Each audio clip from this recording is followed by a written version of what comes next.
하나님의 말씀 보겠습니다. 오늘 우리에게 주시는 하나님의 말씀은 창세기 33장 1절에서 11절 말씀입니다.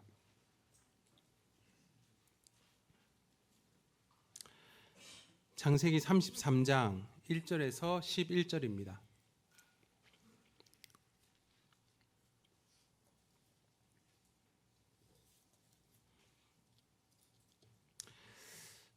한 절씩 교독하겠습니다.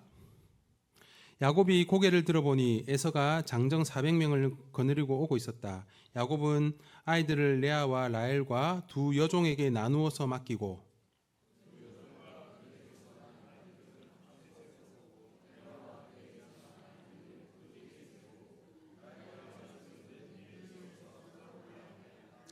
야곱은 맨 앞으로 나가서 형에게로 가까이 가면서 7번이나 땅에 엎드려 절을 하였다.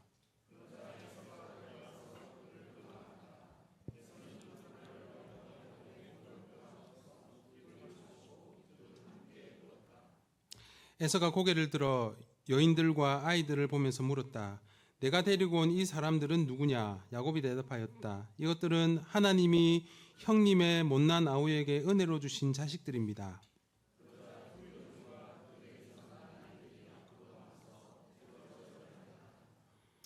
다음에는 레아와 그에게서 난 아이들이 앞으로 나와서 엎드려 절을 하였다. 마지막으로 요셉과 라헬이 나와서 그들도 엎드려 절을 하였다.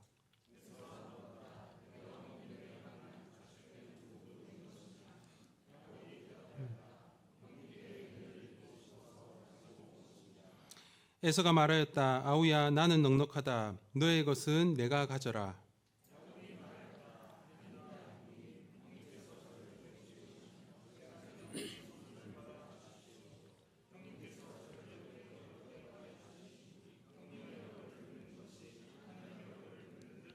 함께 읽습니다. 하나님이 저에게 은혜를 베푸심으로 제가 가진 것도 이렇게 넉넉하게 되었습니다. 그러니 제가 형님께 가지고 온 이 선물을 기꺼이 받아 주시길 바랍니다. 야곱이 간곡히 고남으로 에서는 그 선물을 받았다. 아멘. 오늘은 성찬 하나 되게 하는 은혜라는 제목으로 함께 말씀을 나누겠습니다. 오늘 본문은 에서와 야곱이 만나서 극적인 화해를 이루는 그러한 이야기입니다. 우리가 아는 이 야곱의 인생은 한마디로 말하면 도망자의 인생이었습니다. 적어도 형 에서에 대해서는 그럴 만했습니다. 야곱의 그동안의 삶을 한번 보십시오. 형 에서와 아버지 이삭을 속이고 야곱은 장자권을 얻어내게 됩니다. 그로 인해서 형 에서를 피해서 도망을 갈 수밖에 없었습니다. 그리고 삼촌 라반이 있는 밧단 아람으로 가서 무려 20년이나 넘는 시간 동안 고생하며 라반을 섬겼습니다. 하지만 결국 라반과의 관계도 마지막에 좋지 않아서 도망 나오듯이 그곳을 떠나야 했습니다. 어디에서도 야곱을 반겨주지 않는 현실 속에서 이 야곱은 하나님의 명령을 따라서 가나안 땅으로 돌아가게 됩니다. 야곱은 형 에서와 재회하는 순간을 늘 상상하고 아마 기다렸을 것입니다. 그러면서도 그 마음 한구석에는 이 형에 대한 불편한 마음, 때로는 미안한 마음이 자리 잡고 있었을 겁니다. 그래서 선뜻 용기를 내지 못했던 것이죠. 하지만 야곱은 에서를 만나기 위한 준비를 하던 중에 브니엘이라는 곳에서 하나님과 씨름을 하게 됩니다. 그리고 그곳에서 엉덩이 뼈를 다치지만 끝까지 하나님께 매달린 끝에 야곱이라는 이름 대신에 이스라엘이라는 이름을 그곳에서 얻게 되었습니다. 지금 우리가 알고 있는 이스라엘 민족의 이름이 바로 여기에서 시작이 된 것입니다. 이 사건을 통해서 야곱은 하나님의 돌보심을 확신했고 그래서 담대하게 에서에게로 나아갈 수 있는 용기를 얻게 되었습니다. 오늘 본문은 이제 이 형 에서를 그렇게 만나게 되는 장면인데요.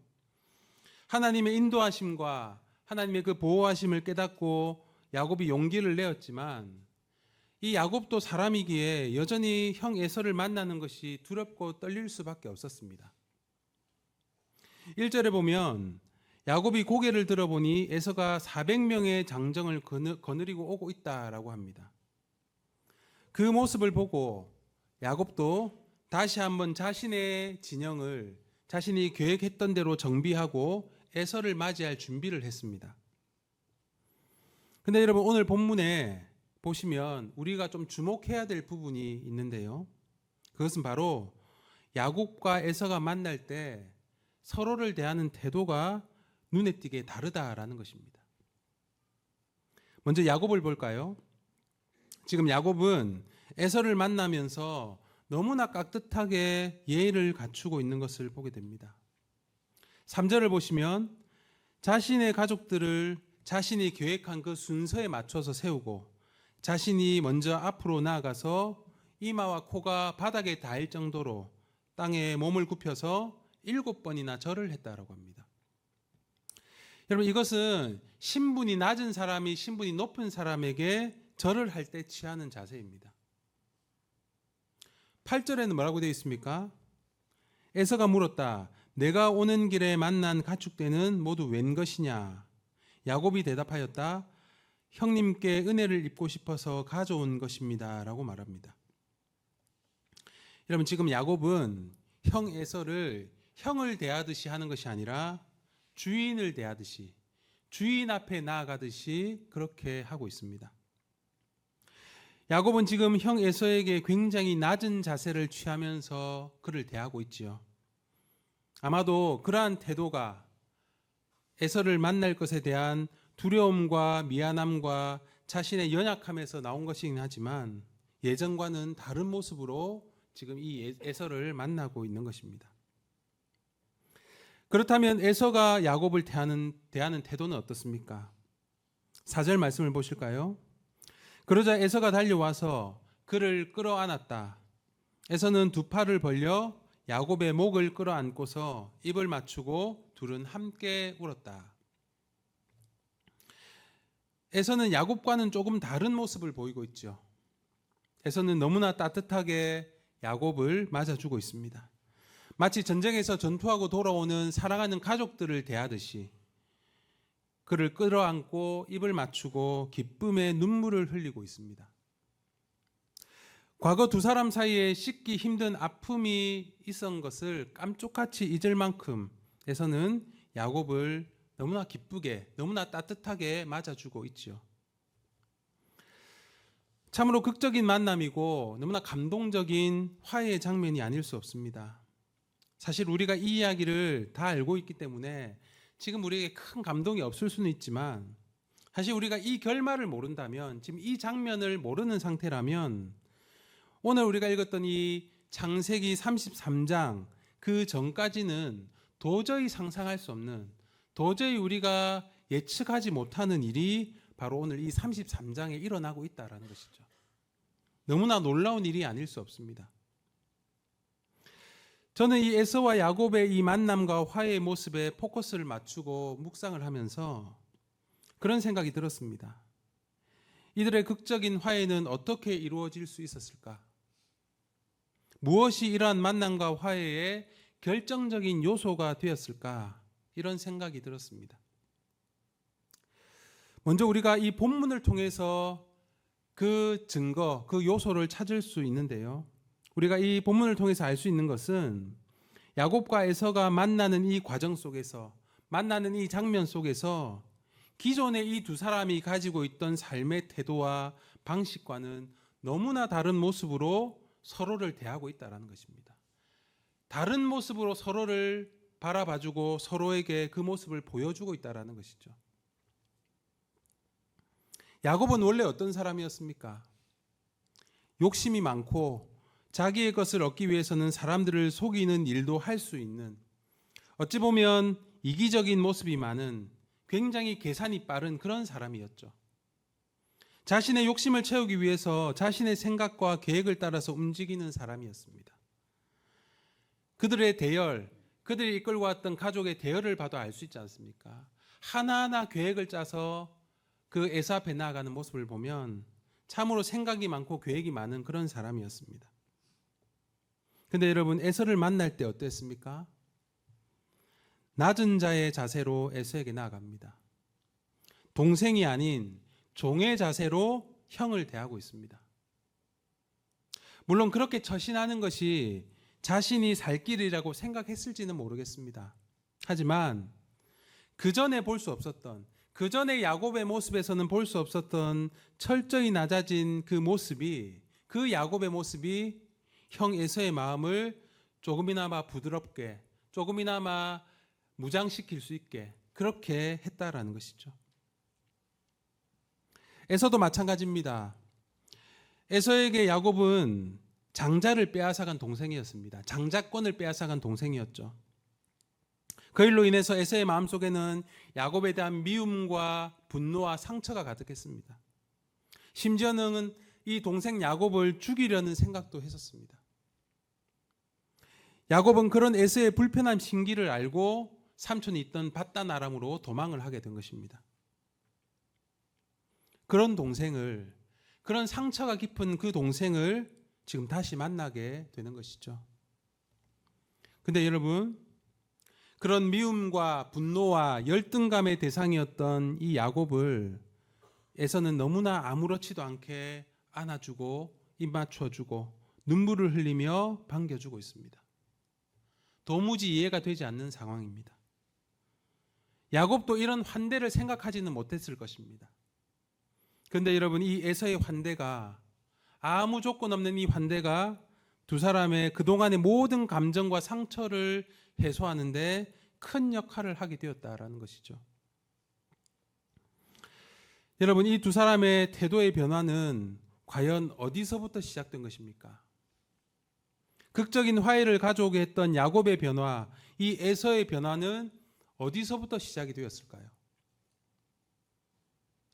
여러분, 그들의 변화는 하나님으로부터 시작되었다는 사실을 우리는 잊지 말아야 됩니다. 하나님께서 이들의 만남과 화해를 위해서 이미 그들 가운데 일하고 계셨다라는 것입니다. 야곱의 인생 가운데 역사하셨던 하나님께서는 야곱이 라반의 집, 삼촌 라반의 집에 거하는 동안 그에게 복을 주셨고 그를 번창하게 하셨습니다. 그리고 시간이 지나서 다시 약속의 땅, 그 가나안 땅으로 돌아오도록 인도하셨습니다. 그 과정에서 간절히 기도하는 야곱의 기도를 들어주셨고 모든 위협 가운데서 야곱을 지켜주셨습니다. 그리고 야복강에서 있었던 그 사건을 통해서 베델에서 약속하셨던 대로 야곱과 늘 함께하겠다, 너와 늘 함께하겠다, 그리고 너를 인도하겠다라는 그 약속을 지켜주셨습니다. 야곱은 이 일련의 과정을 통해서, 이 사건들을 통해서 하나님 앞에 겸손하게 되었고 마음이 가난해지게 되었고 자신의 계획이 아닌 하나님의 은혜로 살아가는 법을 깨닫게 되었습니다. 하나님 앞에 나아가는 자신의 그러한 모습이, 하나님 앞에 낮아진 그 모습이 형 에서에게 은혜를 구하며 용기를 내어서 겸손히 에서 앞에 나아가는 것까지 연결되었던 것입니다. 나를 향한 하나님의 사랑, 나의 어떠함과는 상관없이 부어주시는 그 하나님의 은혜, 약속을 지키시는 그 하나님의 신실하심을 이 야곱이 경험하는 순간 에서 앞으로 갈 수 있는 용기와 겸손함이 생길 수 있었던 것입니다. 형 에서는 어땠습니까? 상처와 아픔과 분노와 열등감이 가득 차 있던 에서의 삶에 하나님께서 간섭하셔서 그를 회복시켜 주셨습니다. 8절과 9절 말씀을 한번 보실까요? 에서가 물었다. 내가 오는 길에 만난 가축대는 모두 웬 것이냐? 야곱이 대답하였다. 형님께 은혜를 입고 싶어서 가지고 온 것입니다. 에서가 말하였다. 아우야, 나는 넉넉하다. 너의 것은 내가 가져가라. 이렇게 말하고 있죠. 에서는 야곱아, 내 동생아, 내게 있는 것으로 넉넉하니 걱정하지 마라. 이렇게 말하고 있는 것입니다. 우리가 에서의 삶을 구체적으로 들여다볼 수는 없습니다. 에서의 그 20년간의 삶이 성경에 나와 있지는 않아요. 하지만 그 20년이라는 세월 동안 오늘 이 장면을 볼 때 하나님께서 에서의 그 아픔과 상처를 아시고 물질의 축복 그리고 자손들의 축복을 주시지 않았을까 생각합니다. 그래서 훨씬 더 넉넉한 마음으로 동생 야곱을 반길 수 있었던 것입니다. 사랑하는 여러분, 이 야곱의 인생 그리고 이 에서의 인생은 그 어떤 성경의 인물보다 저와 여러분들의 인생과 닮아 있는 것 같습니다. 때로는 나의 성공과 안전을 위해서 내 생각과 계획을 쫓아가고, 때로는 이기적으로, 때로는 약삭빠른 계산을 하며 우리의 배와 욕심을 채우며 살아갈 때가 있지요. 세상에서의 경쟁 속에서 늘 사람들과 비교하고 열등감에 사로잡혀서 그것이 미움과 분노로 표출될 때가 있습니다. 사람에 대한 실망, 그리고 분노, 미움으로 인해서 우리의 마음이 강팍해질 때가 있습니다. 근데 여러분, 하나님께서 이 야곱의 인생의 고비고비마다 이러한 하나님과의 관계 속에서 야곱을 지켜주셨고 인도하여 주셔서 야곱이 그 모든 어려움을 이겨낼 수 있도록 힘을 주셨듯이, 지금도 하나님께서 그런 우리의 인생 가운데 일하고 계시고 우리의 삶을 세밀하게 지켜보고 계심을 우리는 잊지 말아야 됩니다. 그리고 여전히 우리에게 하나님의 신실하신 약속이 지켜지고 있으며 우리를 극적인 화해의 자리로 부르고 계시다는 것을 기억하는 저와 여러분들 되시기를 간절히 소망합니다. 저와 여러분들의 삶이 하나님께서 이미 우리 안에 시작하고 계시는 그 변화의 자리, 그 화해의 자리로 담대하게 나아갈 수 있는 그런 복된 삶이 되시기를 우리 주님의 이름으로 축복합니다. 특별히 오늘 우리가 함께하는 이 성찬식을 통해서 우리를 화목해 하시는 하나님의 은혜를 기억하는 저와 여러분들 되었으면 좋겠습니다. 사랑하는 여러분, 야곱과 에서의 만남은 사람의 화해 이야기지만 그 이면에는, 그 뒤에는 하나님께서 친히 개입하신 하늘의 화해가 있었습니다. 서로 등을 돌리고 살아가던 두 형제가 다시 만나 끌어안을 수 있었던 것은 결국 하나님께서 그들 안에 이미 일하고 계셨기 때문입니다. 하나님께서 야곱의 그 교만한 마음을 낮추고 계셨고 에서의 그 굳어진 마음을 부드럽게 만들고 있었기 때문입니다. 이처럼 모든 화목의 주도권은 언제나 하나님께 있다라는 것이죠. 근데 여러분, 야곱과 에서의 이 화해보다 더 놀랍고 더 위대한 화목의 사건이 있습니다. 그것은 바로 하나님과 우리 사이의 화목입니다. 죄로 인해 하나님과 원수되었던 우리를 하나님께서는 자신의 아들 예수 그리스도를 십자가에 내어 주심으로 다시 품에 끌어안으셨습니다. 우리를 끌어안아 주셨습니다. 성경에 이렇게 이야기합니다. 하나님께서는 그리스도를 내세우셔서 우리를 자기와 화해하게 하시고 또 우리에게 화해의 직분을 맡겨 주셨습니다. 사랑하는 여러분, 예수님은 에서처럼 우리에게 달려오셨습니다. 멀리 도망가던 우리를 향해서 달려오셨고 두 팔 벌려 우리를 끌어안아 주셨고 우리에게 입 맞춰 주셨습니다. 십자가 위에서 죄인된 우리를 향해서 팔 벌려 이렇게 말씀하시죠. 내가 너를 사랑한다. 이제는 너와 내가 원수가 아니라 너는 내 자녀다. 너는 내 아들이고 내 딸이다라고 말씀하십니다. 그렇게 선언하신 분이 바로 우리 주 예수 그리스도이십니다. 그래서 여러분, 오늘 우리가 이 성찬에 참여하는 것은 단순히 떡과 잔을 받는 행위가 아닙니다. 예수님께서 십자가에서 이루신 그 화목의 사건에 우리가 참여하는 것입니다. 그리고 그 화해의 사랑을 다시 품는 시간입니다. 교회의 지체들이 서로 연합하게 되는 시간인 것이죠. 이것이 성찬식이 가진 의미 중에 하나이고 하나님께서 우리를 하나 되게 하시는 하나님의 은혜의 방편이다라는 것입니다. 사랑하는 여러분, 오늘 이 성찬을 통해서 우리 안에 깨어진 관계들이 회복되기를 간절히 소망합니다. 하나님의 그 은혜를 누리시기를 우리 주님의 이름으로 축복합니다. 미움이 용서로, 단절이 연합으로, 상처가 사랑으로 변화되기를 바랍니다. 예수님은 지금도 우리의 중간에 막힌 담을 헐어버리시고 서로 다른 지체들을 하나로 묶으시는 평화의 주님이심을 기억합시다. 주님 안에서 우리의 가정이, 그리고 세대와 세대가, 우리의 목장과 목장이, 우리 더 양산교회 모든 성도들이 화해하고 하나 되어 그리스도의 몸을 세워가는 역사가 일어나기를 우리 주님의 이름으로 축복합니다. 사랑하는 여러분, 오늘 성찬을 받으실 때 이렇게 고백하시길 바랍니다. 주님, 저를 용서하신 것처럼 저도 용서하겠습니다. 주님, 주님께서 저를 품으셨듯이 저도 가족과 지체와 이웃을 품겠습니다. 주님, 주님 안에서 우리가 하나 되게 하여 주십시오. 여러분, 이렇게 고백할 때 이 성찬은 단지 의식이 아니라 우리 안에 일하시는 그 화목의 주 예수 그리스도의 능력의 자리가 될 것입니다. 오늘 이 예배가, 그리고 이 성찬이 예수 그리스도 안에서 하나 되고 화해하고 다시 사랑하는 교회로 세워지는 복된 시간이 되기를 우리 주님의 이름으로 축복합니다. 아멘.